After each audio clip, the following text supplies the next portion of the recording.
Hello, on tonight's programme. The super strength drugs that can kill in tiny doses. A mother from Southampton left counting the cost of synthetic opioids called nitazines. The paramedic came out and he said to me, I'm sorry, but we did everything we could and Dylan's gone. The children going beyond the drain on a school trip to Hampshire's largest sewage treatment works. Also tonight, the Andover branch of Talking Newspapers, a lifeline for blind people for 50 years. And honestly, it'd be dead good. I'm going to do that move. You know that move where you do all the fancy cuts and then you flick one card from the left, then you catch it in the right, and it's Simon's card. Britain's Got Talent trickster Jack Rhodes joins us in the studio.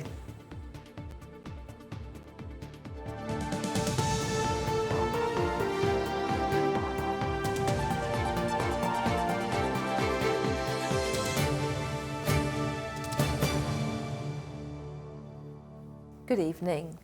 A mother from Hampshire whose son died after a fatal overdose is raising awareness about the dangers of super strength drugs. Nitazines are potent and can kill in tiny doses.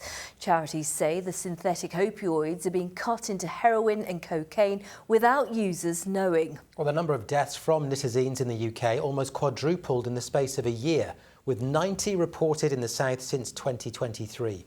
It's prompted the National Crime Agency to warn there's never been a more dangerous time to take drugs. Ben Bason's been speaking to Claire Rocher from Southampton, whose son Dylan is thought to have been the first person in the UK to lose his life to nitazines.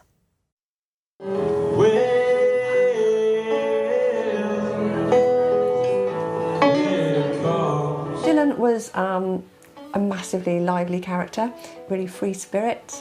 Had loads of friends. He's always loved music ever since the day he was born, pretty much. A talented musician with a bright future. 21-year-old Dylan Rocher was adored by his family and friends, but mental health struggles saw him turn to drugs, and despite a successful spell in rehab, one night his road to recovery was cut short. I got a phone call from his girlfriend saying that the paramedics were with Dylan and he's taken something, and she said it doesn't look good. And when I got there, the paramedic came out and he said to me, I'm sorry, but we did everything we could and Dylan's gone. And just the shock of that is, it's bewildering. You still can't get over it to this day, really. Dylan had taken a batch of heroin that without his knowledge contained a substance called a nitazine. It was so strong, it caused a fatal overdose. Nitazines are synthetic opioids which can be up to 500 times stronger than heroin, meaning they can kill in very small doses. In 2024, there were 195 UK deaths involving them, almost 4 times the number the year before. Since January 2023, in the southeast, 90 people have lost their lives. And drugs charities, like this one in Southampton, are warning of the dangers. They could be found in heroin, cocaine, benzos like diazepam, and the people that are taking it don't know that it's in there. So they might be using the same doses as they used to use, but because it's so much more powerful, they're going into overdoses and fatalities are occurring. Just checking you're all right. Okay. I know it's early, but we're just checking you're all right. On the streets, homeless outreach workers often come across those who've overdosed. For them, nitazines are a real concern. We carry naloxone, so naloxone is an injection that you can give to people. This would bring people back round if they'd had some kind of opiate. Naloxone also comes in a nasal spray.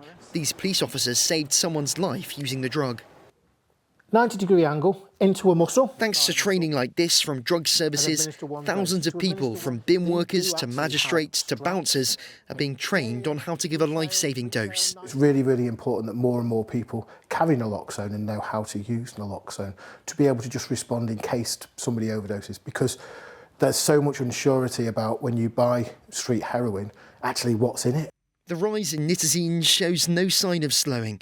And with more and more overdoses come more and more families, left counting the devastating human cost of a deadly opioid crisis. Ben Bason, ITV News. If you have been affected by any of the issues in our report there, remember you can visit our advice page online for information about the support that is available. Visitor restrictions remain in place at the Queen Alexandra Hospital in Portsmouth after a rise in norovirus and increasing demand for services.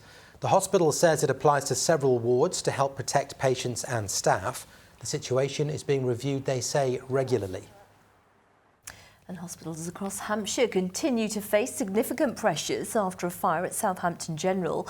Flames tore through the endoscopy unit on Sunday. A major incident remains in place.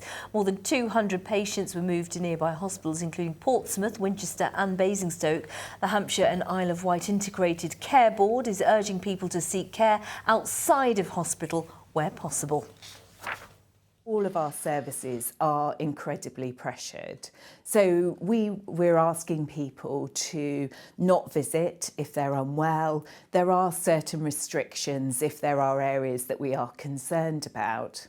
But most importantly, all of our services are open and available, but we're asking people to use our services in the most efficient way and make sure that if they can be managed outside of a hospital, they absolutely are. Hampshire's largest sewage treatment works is opening its doors to the public to demystify the process of what happens to wastewater. Yes, the Beyond the Drain experience has just been launched at the Budds Farm treatment plant near Portsmouth, run by Southern Water. Pupils from Arundel C of E Primary were the first to give it a go. Rachel Hepworth joined them. There's some wet wipes, plastic. Looking through the contents of a sewer might not be everyone's idea of the perfect day out. We normally empty these skips twice per week. But for these 7 and 8-year-olds, a behind-the-scenes visit to a waste treatment works is everything they could want. Fascinating, educational and slightly gross. We've got all this dirty water being eaten by the bacteria. Children are always interested in what happens when they flush the toilet, where does it go, what happens to it, and that's really what we're showing them today. By showing and sharing with people what we do here about being transparent and open, I think is how we start to rebuild the trust of people in what we do at Southern Water. Budds Farm treats more than 2,000 litres of wastewater every second, serving 400,000 people in and around Portsmouth. It's normally behind closed doors, but this was the first school taking advantage of the newly opened education centre. So it's not as clean as this water. Here, children learn about the treatment process and how everyone can help reduce pressure on the network. Let it rain. The trip was inspired by 8-year-old Henry, keen to hold water companies to account. The whole thing came about because he challenged what they were doing. He saw it on the television about them pumping sewage into the seas, and he wanted to challenge that. It's been really good for the children to come here and get a hands-on approach and learn about how all society can help with water management, not just Southern Water. I thought it might be helpful to learn about how they make it clean for the environment and us to drink. So as school trips go, how would you rate this one? I would rate this out of 10, 10 out of 10. He was invited to cut the ribbon at the new facility, which the company hopes will encourage more people to see the work being done behind the scenes. Rachel Hepworth, ITV News in Havant. Farmers and residents in Dorset have come together to talk about nature and food in a new podcast. The council helped bring the mini-series to life, which it says goes beyond the farm gate to uncover the opportunities and challenges facing the industry. Soul and pop legend Diana Ross has been announced as one of the headliners of Brighton's Pride Festival. Mariah Carey topped the bill last year. The Motown icon and former member of the Supremes will be joined by award-winning singer Ray. This year's theme is the power of love. Now you're watching ITV News Meridian. No need to mention the rain because Holly is bound to. Oh, it'd be rude not to. I know you were drenched earlier, Matt. Is it going to last? I'll tell you shortly. Ooh, don't miss the weather chat. And remember, you can find more from us by going to our website, itv.com/Meridian. You can call us, the numbers on your screen now. And remember, you can also follow us, that's on social media.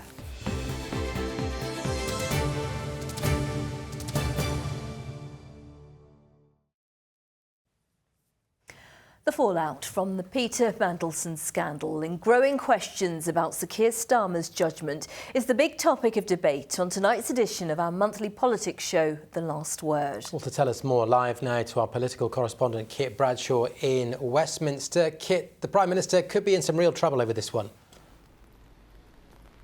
Yes, Matt, the drip, drip, drip of allegations and revelations this week is turning this into the worst crisis of Sir Keir Starmer's premiership. The tipping point for many came yesterday when the Prime Minister admitted that he knew when he appointed Lord Mandelson as ambassador in Washington that he had continued a friendship with Jeffrey Epstein after the American was convicted of child sex offences. Here's the take of my panel on tonight's Last Word, MPs from Surrey, Buckinghamshire and a Hampshire mayoral candidate.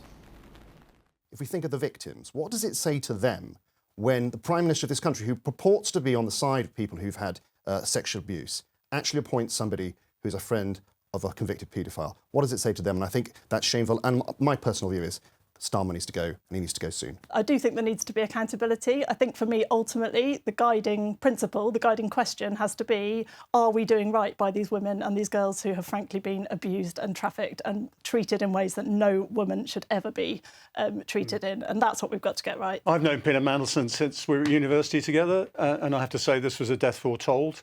If you look at the rap sheet, if you like, that Peter Mandelson had from before, he's been sacked twice. He was definitely a wrong 'un when he was appointed ambassador. And I suspect the government thought, look, he's got really oily skills. We need them in Washington right now. But of course, with oily skills, there's always a downside. Lord Mandelson has denied criminality. Sir Keir Starmer apologised to Epstein's victims today. Much more on that story on the ITV Evening News coming up shortly. In terms of The Last Word, we'll also be debating Suella Braverman's defection to Reform UK and whether the assisted dying bill could be about to fall in the House of Lords. We're on after News at 10 tonight, slightly later on ITV1 because of the rugby, but you can watch now on ITVX. Kit, thank you. A community group that helps blind people in Hampshire keep up with their local news is celebrating its 50th anniversary next year. The Andover branch of Talking Newspapers is manned by a small group of volunteers and they need more help. Their listeners say the service is a lifeline. Here's Penny Sylvester. It's time to decide what's going to end up on the cutting room floor. The Talking newspaper is preparing to go on air. My first article today is pothole safety. Mum scoops £5,000. We come to the sports news. Every week the editor scours the Andover Advertiser and selects articles to make up the broadcast run order, always allowing space for the regular sport and entertainment slots. If there has been a really unpleasant incident, we have to report it and leave it in, because otherwise you're putting people in a bubble, and you don't want to do that. You want to it's the real world, they've got to know. But I think to make sure that they know all the good things that are being done in town. The recordings are sent to registered listeners on USB memory sticks, and they're played back using a special audio box. Andover Talking Newspaper 2026. And for some listeners, they're a lifeline. It opens your life up, because you've got access to things that you know nothing about, any of the events that are going on in the world, and it just opens your life up. It's the newspaper's 50th anniversary next year. I was a soldier before I joined them, so I'm used to service. For me, this is providing a good service to people who want to be looked after well, and if they feel good for having read the paper each Friday, then I think we've done a good job. A community project helping those who can't see well discover news in a different way. Penny Sylvester, ITV News, Andover. Now, he was runner-up on ITV's Britain's Got Talent, and he's now on stage bringing his incredible blend of magic and comedy to theatre audiences. Jack Rhodes is in Newbury at Arlington Arts on the 25th of this month with his magic and comedy tour. Hang on. What are you doing? I'm doing a card trick, I'm showing off all my skills and that. No, only thing you're showing off is how much of a Billy No-Mate you are. No, honestly, it'd be dead good. I'm going to do that move. You know that move where you do all the fancy cuts and then you flick one card from the left, and then you catch it in the right, and it's Simon's card. How's that working out for you? That was the warm-up. Here. How's that? Right, yeah. Jack's with us now. Jack, welcome. Now, you were such a big hit on Britain's Got Talent. Did it change your life? Oh, genuinely life-changing. I mean, yeah, the whole thing was a whirlwind. Made it to the final, didn't win it, came second, not bothered. Prize money's only £250,000. It's not worth getting out of bed for, is it? No, genuinely life-changing. I mean, I quit my job off the back of it, became a magician, and now I'm doing this full-time. It's amazing. Although some of the biggest acts don't win. Susan Boyle didn't win. Susan Boyle, yeah. One Direction didn't win X Factor. Correct, yeah. Maybe, so, you know... Yeah, who knows? Next Subo, maybe. You could be global. Now, look, in terms of what you did before, is this right that you were a nuclear engineer? It sounds made up, doesn't it? That sounds like I'm making... But yeah, genuinely, I was a nuclear engineer. I worked on a team that put the uranium in the reactor. And in dinner time, I'd do tricks for the guys in the office and in the reactor, and I'd get told off for messing about when we should be working. But yeah, then I decided to do stand-up comedy for a while. Did the comedy clubs up north, and then I just got this bug. And when pandemic hit, that's when I decided to commit to making videos online. And then I just really got a taste for that. And now I'm a magician and a YouTuber. And that's what makes you different as well, because your magic is combined with comedy as well. Yeah. It's like being unemployed twice, isn't it? Magician and comedian. If you go to the job seekers and tell them you're a magician and a comedian, you'll get double money. That's or true. as your dad describes it. Yeah. Go on. Here we go. Part-time wizard, full-time moron. That's me. The irony now is I'm a full-time wizard, full-time moron. But yeah, that is my dad's description.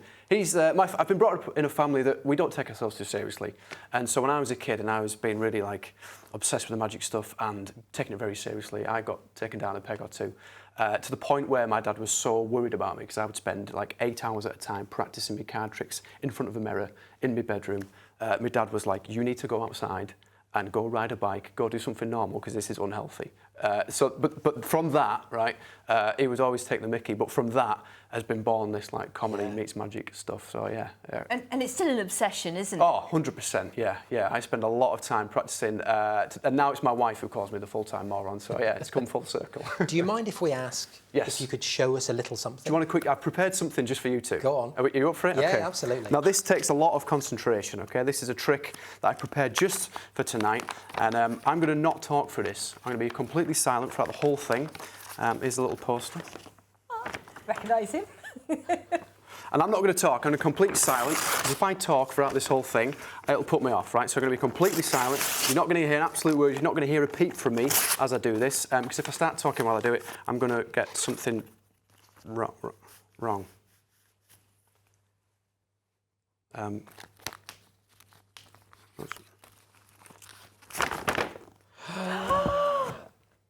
That's fantastic. You know what I want really to see? Good. I want you to turn I don't know what you want to see. The bottom half you wouldn't say.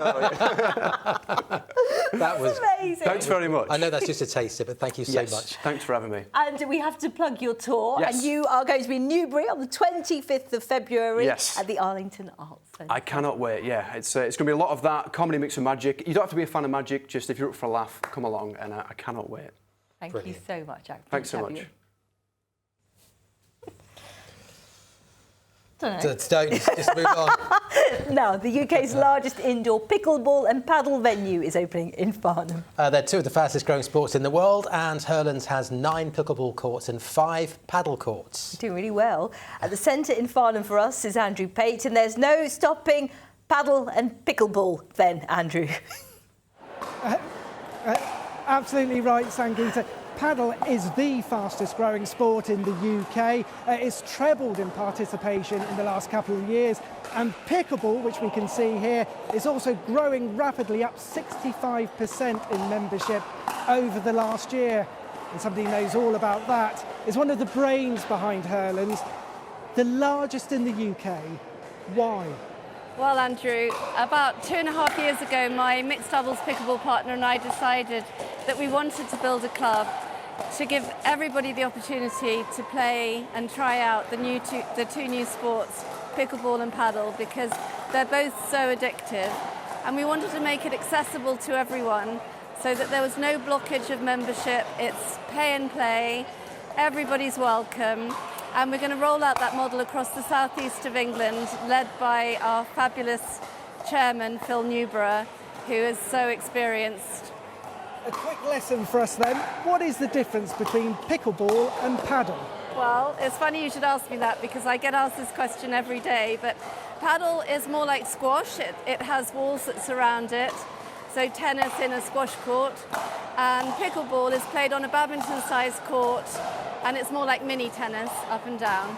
So who's playing pickleball with us right now? So here we have the Hurlands team, some of the Hurlands team. Andre, my co-founder, up the other end with Flynn, who's a pickleball coach. Ellie, our national champion, is a pickleball coach, and Richard Love is our manager and also the over 50 national champion. And you know what I'm going to ask? Can I have a go? Of course, I'd love you to. Yes. Right, as we make our way over to the court then, can you tell me what makes a great pickleball player? A great pickleball player is one who concentrates more on control rather than power. But the fabulous thing about pickleball is that it's accessible to everybody, all ages, all abilities. And has it all been worth it, Sally? Yes, it has. We're so thrilled with our club. And I know it's been quick, but how do you think I'm doing? I think you're doing absolutely brilliantly. I think gold medal by the end of the year. Oh, so close. I'm going to carry on training then, because Sally is right. I can feel that gold medal coming my way, and I can see why pickleball is such a hit. Hang on, who unleashed John McEnroe in the past 30 seconds? Do you think he's got a body double? I don't know. I didn't know he had such good skills. I think he's got a competitive streak, I know that much. Oh, he definitely has. Andrew, thank you very much. We'll leave him to it. I'm slightly scared by that. He's really good at that, isn't he? Yeah. Right, Holly is with us now. Holly, the weather, we're not happy. Oh no, sorry. Well, I'm going to start with the news that the University of Reading have said they've officially had their wettest spell of weather on record, 25 consecutive days of rain, which is the most they've seen since records began in 1908. But moving on from that cheerful news, I was looking today for something to capture just how miserable it is at the moment, and I found the perfect video on Instagram. Take a look.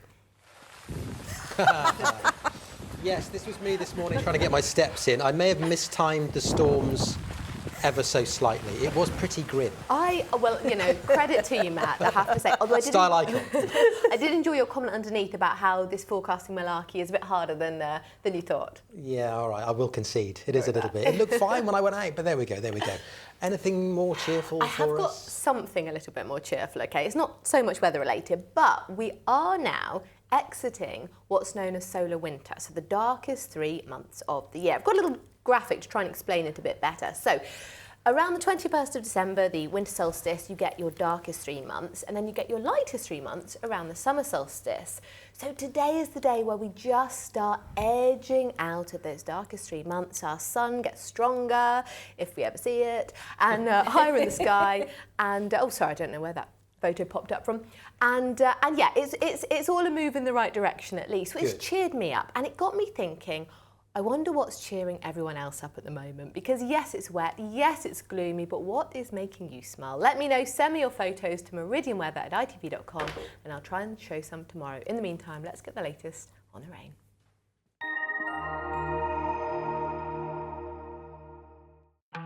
Today's forecast: seafood and sugar cube towns.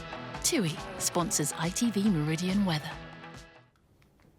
So yes, the rain continues in earnest. We've got a weather warning in force for southern and western parts of the region tonight and tomorrow, as this rain simply continues to fall onto those already saturated surfaces. And we've still got this same weather pattern we've had for ages now. Low pressure approaching the UK, getting blocked by an area of high pressure across Scandinavia and just having nowhere to go, so circulating around and delivering a lot of rain. And it also makes the detail tricky as well. So this is the warning stretching from West Sussex through southern parts of Hampshire, Dorset, southern parts of Wiltshire. That's valid through the rest of tonight into tomorrow as well.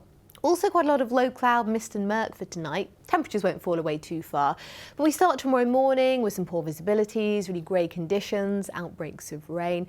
Now as the day goes on, you might see a few bright spells coming through, but I suspect they'll be in relatively short supply, and some further lively showers are never too far away. Temperatures a bit higher than today's values, especially across the north of the patch where it was quite chilly for today. Now, these are our times of high water. So we've got pool there at midnight 12 and again at 12:23 into the afternoon. And we're very much keeping this unsettled pattern into the coming days. As I say, the detail day on day is quite tricky to pin down, but basically at the moment there's no real end in sight to this unsettled lip. We will, of course, keep you up to date with all the latest. Have a good evening. Take care. TUI sponsors ITV Meridian weather. Reasons to be cheerful. Andrew Pate playing pickleball. Yes, and tomorrow it's Friday, so please send your pictures in. Holly's waiting for them. In just a moment here, it's Charlene with the evening news. I'll see you later. Thanks for watching. Bye-bye. Bye-bye.